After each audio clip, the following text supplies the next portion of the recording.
La primera vez que abrí los ojos aquella noche, no fue la luz fría del hospital lo que me despertó, sino los sonidos. Un coro inquietante que se clavó en mi mente, el pitido constante del monitor, marcando cada segundo como un recordatorio cruel, la respiración dificultosa de mi bebé. Un susurro quebrado que parecía pelear por permanecer en este mundo, y, sobre todo, el reloj de la pared, cuyo tic-tac implacable convertía cada instante en una daga que se hundía un poco más en mi pecho. Nada en esa habitación tenía compasión. Las paredes blancas no ofrecían consuelo. La luz tenue no calmaba el desespero. Todo estaba suspendido en un silencio tenso, ese silencio que aparece cuando la vida cuelga de un hilo tan delgado que cualquier movimiento podría romperlo. Incluso el aire parecía pesado, como si supiera que aquello que estaba por escucharse sería imposible de olvidar. Mientras me acercaba a la cuna metálica, donde mi hija yacía rodeada de tubos y cables que parecían demasiado grandes para su cuerpo diminuto, un pensamiento se deslizó por mi mente con una claridad aterradora. El tiempo ya no estaba de mi lado. Cada sonido, cada latido, cada alarma que respiraba en esa habitación me decía que algo estaba terriblemente mal, que estaba a punto de enfrentar una verdad más oscura de lo que jamás imaginé. Y aún así, en medio de aquel caos silencioso, había algo peor. Algo humano. Algo que respiraba en el mismo cuarto que nosotros. Algo que se pretendía inocente. El ser que había prometido ayudarme, cuidarla, protegerla, estaba allí, en la esquina, con las manos temblorosas y los ojos esquivando los míos. Como si quisiera esconder un secreto que ya se había derramado sobre todos nosotros. Fue en ese instante, antes incluso de escuchar las palabras del doctor, cuando comprendí que lo que había ocurrido no era un accidente. Y lo supe porque el silencio de mi hija dolía, pero el silencio de ella, de la mujer que decía amarnos, dolía mucho más. Cuando el doctor entró en la habitación, no hizo falta que hablara para que mi cuerpo entendiera lo que venía. Traía esa expresión que los médicos intentan disimular, esa mezcla de cansancio y compasión que anuncia una tragedia antes de pronunciarla. Aún así, cuando abrió la boca, sentí como el mundo se detenía en seco. Tu hija ya no está. No hubo dramatismo en su voz. No hubo rodeos. Solo una sentencia que se clavó en mi pecho como un golpe seco, arrancándome algo que jamás recuperaría. Durante unos segundos no pude moverme, ni respirar, ni pensar. Era como si mi mente se negara a aceptar cada palabra, como si quisiera borrar el universo entero para evitar entender lo que acababa de escuchar. A mi lado, mi suegra dejó escapar un grito ahogado, una mezcla extraña entre incredulidad y miedo. Se llevó las manos a la boca, temblando como si fuese ella la víctima, como si la noticia la hubiera atravesado de forma tan pura e inocente que su reacción mereciera compasión. ¿Qué? ¿Cómo puedes decir eso? ¿Estás bromeando?, preguntó, con la voz quebrada y los ojos exageradamente abiertos. Yo no la miré. No podía. No quería. Me quedé observando al doctor, buscando cualquier señal de error, de vacío, de algo que contradijera sus palabras. El mundo a mi alrededor se desdibujaba, pero la imagen de mi hija inmóvil, tan frágil sobre esa cama hospitalaria, no desaparecía. Esa realidad estaba tatuada en mi mente mucho antes de que él lo dijera. Mi suegra seguía balbuceando, aferrándose a una falsa sorpresa que me perforaba más que la propia noticia. Era un llanto demasiado fuerte, demasiado calculado, tan distinto del silencio culpable que había visto en su rostro horas antes. Y en esa contradicción, en ese quiebre sospechoso, algo en mí despertó. El dolor estaba allí, desgarrador y absoluto. Pero debajo de él, escondido entre capas de shock y negación, empezaba a arder otra cosa. Una sospecha tan viva que me sostuvo en pie cuando mis piernas amenazaban con colapsar. Porque una verdad así no nace de la nada. Y mucho menos cuando quien llora con más fuerza no es quien ha perdido más. A veces me resulta difícil recordar que hubo un tiempo en que ella parecía casi perfecta.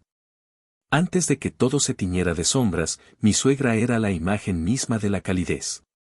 Hablaba con una suavidad que hacía que cualquiera se sintiera seguro, y tenía esa forma particular de tomar tu mano cuando conversabas con ella, como si quisiera sostener tu mundo por un instante. Me llamaba mi segunda hija con una ternura que yo, ingenua, tomaba como un honor. Y lo peor es que, en ese entonces, no había razón para dudar de sus palabras. Cuando nació mi bebé, llegó a mi casa cargando bolsas de comida, pañales, mantas tejidas por ella misma. Dijo que venía a ayudar, que quería que yo descansara, que entendía lo duro que era el posparto. Y yo, agotada y enamorada de la maternidad, le abrí la puerta sin reservas. Cada mañana, aparecía con una sonrisa amplia, preparaba el desayuno, sostenía a mi hija con una delicadeza que parecía genuina. A veces la observaba desde el pasillo, mecida en la luz suave del amanecer, cantándole canciones que no conocía, y pensaba que mi hija tenía suerte de tener una abuela así. Cuando dijo que se quedaría unas semanas para apoyarme con las noches, me sentí agradecida. Sentí alivio. Creí que la vida me estaba premiando con una familia extendida amorosa, que mi hija crecería rodeada de afecto. Nunca imaginé que detrás de esa dulzura había un acantilado que yo aún no veía, una grieta silenciosa que esperaba el momento justo para abrirse bajo mis pies. Con cada recuerdo, me doy cuenta de lo peligrosa que puede ser la bondad fingida.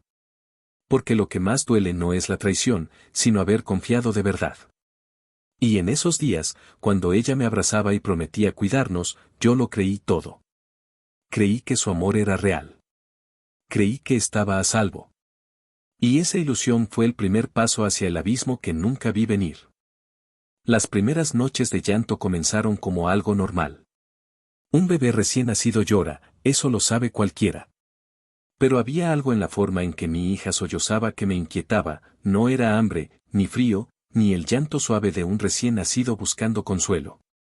Era un llanto rasgado, desesperado, como si algo la asustara incluso antes de abrir los ojos. Yo intentaba levantarme, pero siempre encontraba a mi suegra en el pasillo, moviendo la cabeza con una mezcla de fastidio y suficiencia.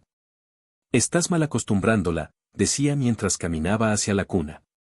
«Solo quiere atención». Su tono no era hostil, pero tampoco era el de la mujer dulce que me prometió apoyo.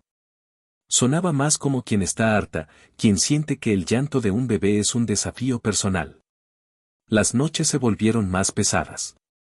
Cada vez que la pequeña lloraba, mi suegra intervenía primero, casi arrebatándome el derecho de alzarla.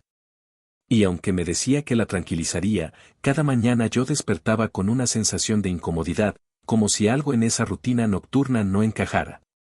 Yo quería creer que era solo el cansancio, que mi mente estaba exagerando los detalles.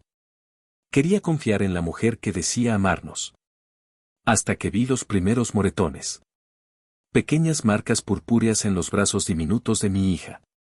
Al principio pensé que debía haber sido un accidente, su ropa, mis uñas, la cuna. Pero ella, con una serenidad que ahora sé que era puro control, me dijo que había sido su pulsera, que quizá la había abrazado demasiado fuerte sin darse cuenta. Me miró directo a los ojos cuando lo dijo, como retándome a dudar. Y yo, agotada, vulnerable, queriendo desesperadamente creer que el mundo todavía era seguro, acepté su explicación. Le creí. Me obligué a hacerlo. Pero dentro de mí se encendió una alarma muda, un presentimiento que me acompañó cada noche desde entonces, recordándome que no todos los llantos nacen del capricho. Algunos nacen del miedo. Y el llanto de mi hija, ahora lo sé, era una súplica que yo tardé demasiado en entender. Seguí intentando convencerme de que todo tenía una explicación. Que los moretones eran accidentes, que sus palabras eran solo cansancio, que mi intuición estaba distorsionada por las noches sin dormir. Me repetía que ella había estado allí para ayudarnos, que ninguna mujer que me llamaba hija sería capaz de causar daño. Me aferré a esa idea como quien se sostiene de una cuerda rota, ignorando el vacío que se abría debajo. Pero esa noche, algo distinto me despertó. No fue el llanto de mi hija. Fue la ausencia del llanto. Un silencio abrupto, antinatural, que se sintió como un hilo tensado a punto de romperse. Me levanté casi sin pensar, el corazón golpeando con una urgencia que no sabía de dónde venía. Avancé por el pasillo y noté una línea de luz escapando bajo la puerta del cuarto de la bebé. Abrí apenas lo suficiente para mirar dentro. La lámpara de la esquina proyectaba un resplandor amarillento que hacía ver todo más torcido, más inquietante. Y allí, inclinada sobre la cuna, estaba mi suegra. Su cuerpo bloqueaba la vista, pero podía ver cómo sus hombros subían y bajaban con una respiración agitada. Y entonces escuché su voz, baja, casi un silbido, tenía que callarla, no dejaba de llorar. Mi sangre se heló. Cada parte de mí supo, en un segundo brutal, que ese susurro no era un desahogo ni un malentendido. Era una confesión. Abrí la puerta de golpe, y su rostro se giró hacia mí, pálido, ojos desorbitados, sorprendida como si la hubiera atrapado en un acto prohibido. Entonces vi a mi hija. Su piel, tan suave siempre, ahora estaba de un tono grisáceo. Sus labios temblaban como si lucharan por un último aliento. Un hilo de espuma blanca se escapaba de su boca, pegándose a su almohadita. Todo mi cuerpo reaccionó antes que mi mente, corrí, la tomé en brazos, grité su nombre sin reconocer mi propia voz. Mi suegra balbuceó una excusa, una explicación incoherente, pero ya no podía escucharla. Porque el silencio de la habitación, ese silencio que me había despertado, no era casual. Era el eco final de un llanto que alguien había intentado apagar para siempre. Y en ese instante, entendí que nada de lo que creí durante esos meses había sido real. La máscara de bondad había caído. Y detrás, solo quedaba la verdad más monstruosa que una madre puede enfrentar. El hospital se llenó de voces que no parecían pertenecer a la realidad. Enfermeras corriendo, doctores susurrando, pasos apresurados que se mezclaban con el sonido hueco de mi propia respiración. Yo sostenía a mi hija mientras intentaban separármela de los brazos, y aunque mis manos temblaban, no solté un solo grito. Ya no quedaba nada dentro de mí que pudiera romperse más. Cuando los oficiales llegaron, todo se volvió todavía más frío. Lo recuerdo con nitidez, dos uniformes oscuros entrando a la habitación, su mirada rápida hacia la cuna vacía, hacia los tubos desconectados, hacia el cuerpo diminuto que un médico cubría con una sábana demasiado grande. Luego, miraron a mi suegra. Ella estaba de pie en un rincón, con la espalda rígida y las manos entrelazadas como si rezara. Su rostro, que tantas veces había visto sonriente y vivaz, parecía hecho de cera. Palideció aún más cuando uno de los policías dijo su nombre con esa voz neutra que no admite escapatorias. Podría haber jurado que en ese instante dejó de respirar. Señora, necesitamos que venga con nosotros. Su reacción fue inmediata, los ojos se le abrieron con un pánico que parecía recién despertado, como si nunca hubiera imaginado que llegaría ese momento. ¿Con ustedes? ¿Por qué? Yo no hice nada. Su voz se quebraba, buscaba desesperadamente mi mirada, como si yo pudiera salvarla, como si todavía creyera que podía ocultarse detrás de mí. Pero yo no dije nada.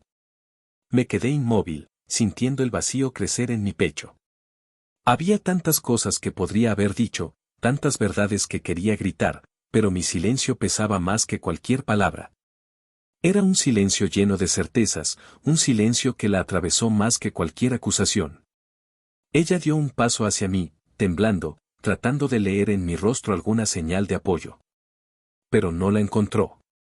Porque por primera vez, la máscara que ambos habíamos usado durante meses se rompió. Y en su mirada, vi algo que nunca olvidaré, el instante exacto en que comprendió que estaba completamente sola.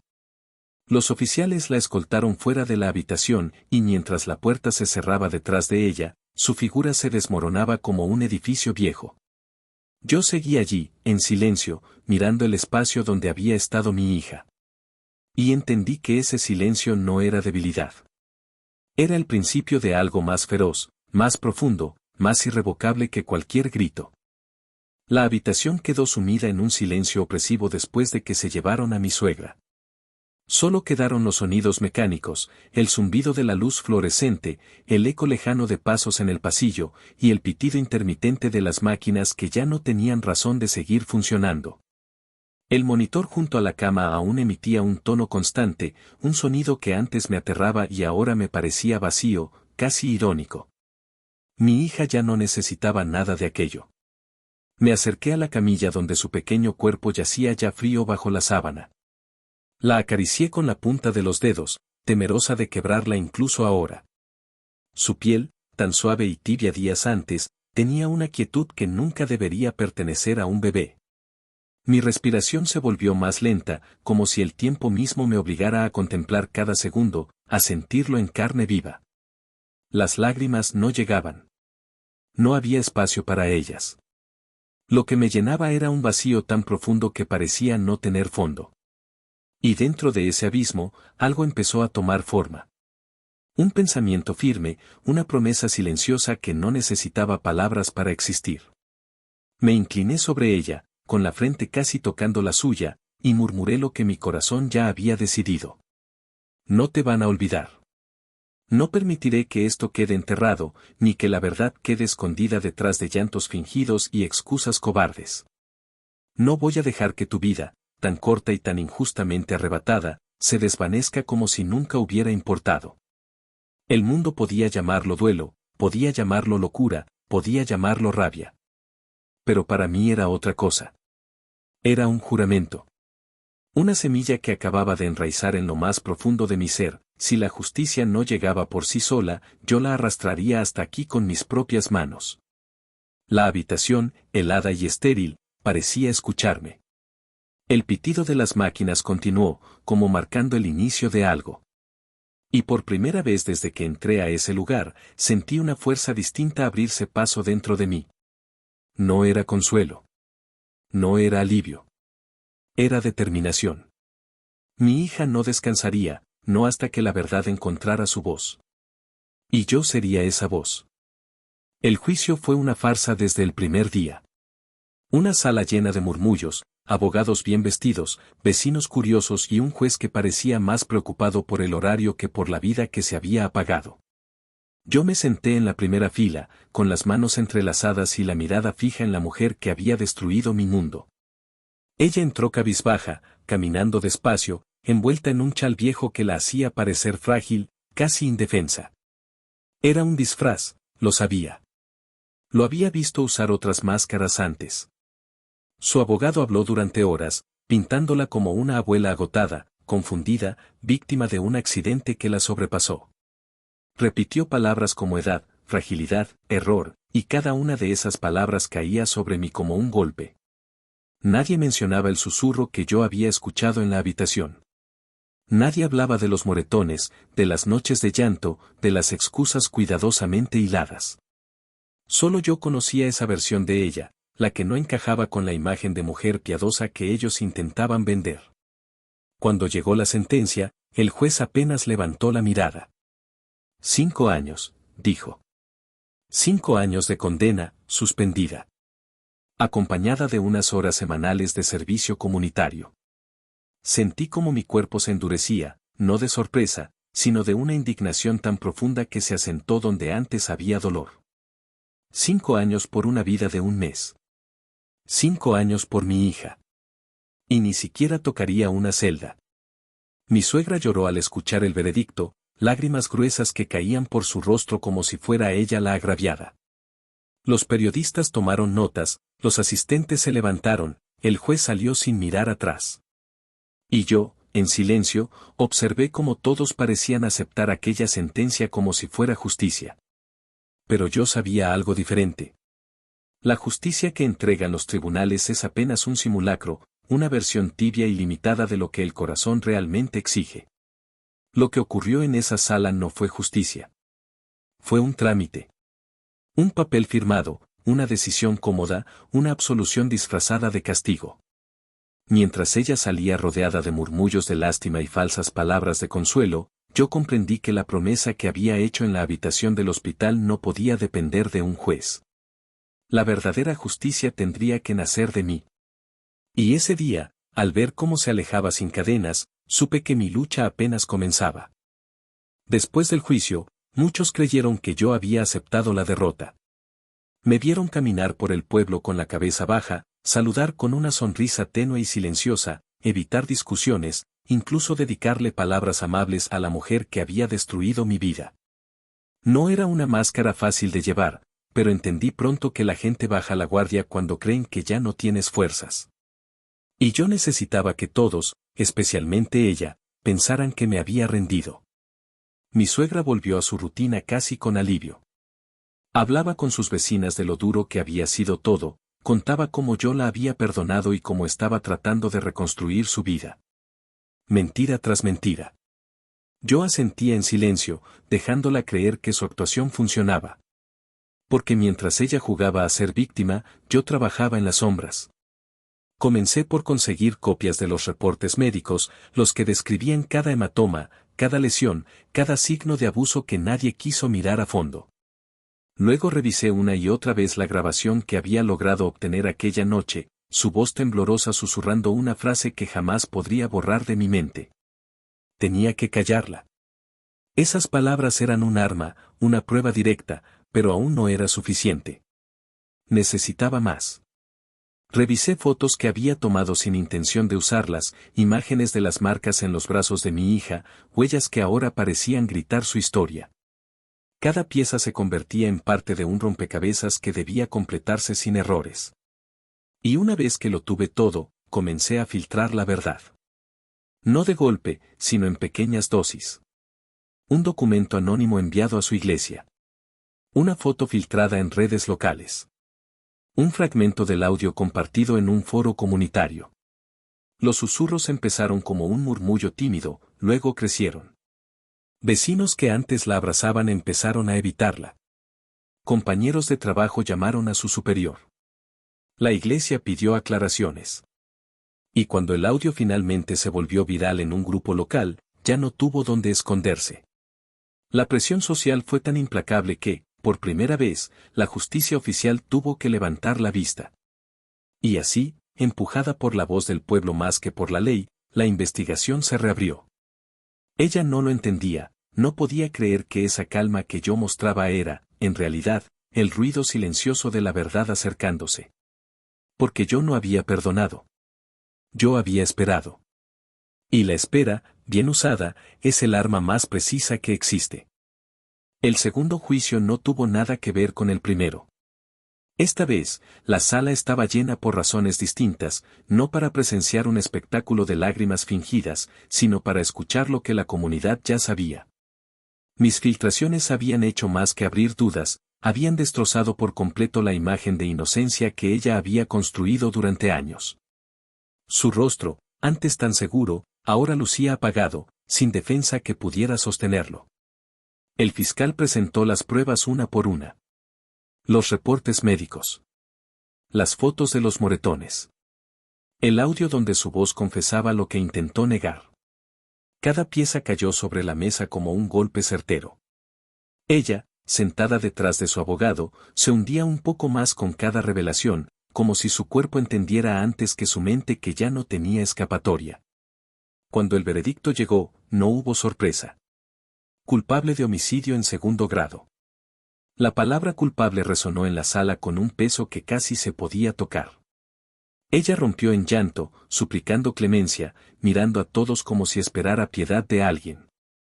Yo no aparté la vista.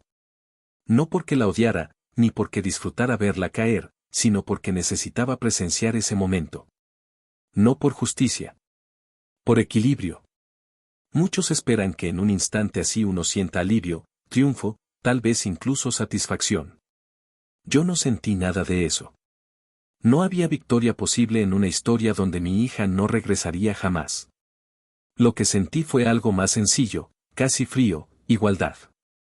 Por fin, el peso que ella había puesto sobre mí estaba de regreso sobre sus hombros. No era felicidad ni era venganza, era equilibrio. Y para mí, eso bastaba. Desde entonces, cada domingo visito la tumba de mi hija. Llevo pequeñas rosas rosadas, una por cada semana que estuvo conmigo. Las dejo con cuidado, acariciando la lápida como si pudiera sentir su piel otra vez. Le cuento lo que pasó, como la verdad salió a la luz, como su nombre ya no está marcado por el silencio sino por la memoria. Cuando me alejo, el cementerio siempre se siente un poco más liviano, como si ella entendiera que, aunque no pude salvarla, sí pude darle lo único que me quedó, la certeza de que su historia no terminó en la oscuridad. Y que, al final, la justicia que nos negaron al principio llegó, no como un grito, sino como un susurro que devuelve lo que fue arrebatado. Con el tiempo, comprendí algo que nunca me enseñaron en ningún tribunal ni documento legal. La justicia verdadera no llega envuelta en aplausos ni en discursos solemnes. No irrumpe con estridencia ni exige ser vista. La justicia real es una sombra silenciosa que espera. Observa. Se abre camino a través de la mentira, del miedo, del poder mal usado. Y cuando finalmente decide presentarse, lo hace con una calma que desarma, como si su fuerza no necesitara demostrarse. Durante meses, la gente me preguntó si me sentía mejor, si había encontrado consuelo, si por fin podía dormir por las noches. No sabían que la justicia que yo buscaba no tenía nada que ver con la paz. La paz es un concepto amable, un lujo que se da a quienes no han sostenido un cuerpo diminuto y frío entre las manos. Lo que yo necesitaba no era paz, sino equilibrio. Que el mundo dejara de inclinarse hacia el lado del verdugo y recuperara un poco de la gravedad que me arrebató. El día que ella fue encerrada, no hubo celebración. No hubo alivio. Solo una certeza que se instaló en mí como un suspiro que llevaba demasiado tiempo reteniendo. No recuperé a mi hija, no sané mis heridas, no borré las noches en vela. Pero por primera vez desde aquella madrugada, sentí que el universo había movido, aunque fuera 1 milímetro, la balanza que había dejado caer sobre nosotros. Ahora, cuando visito la tumba de mi niña y dejo las pequeñas rosas que ella nunca llegó a sostener, siento que algo me acompaña. No es su voz ni su presencia, es algo distinto. Es la justicia misma, esa figura discreta que no aparece cuando uno la llama, sino cuando es inevitable que llegue. Y en esos instantes, mientras el viento mueve las flores y el silencio del cementerio parece escuchar, puedo casi oírla. No grita, no ruge, no anuncia su llegada. Solo susurra, suave como un último aliento. Ahora es ella la que no despertará llorando.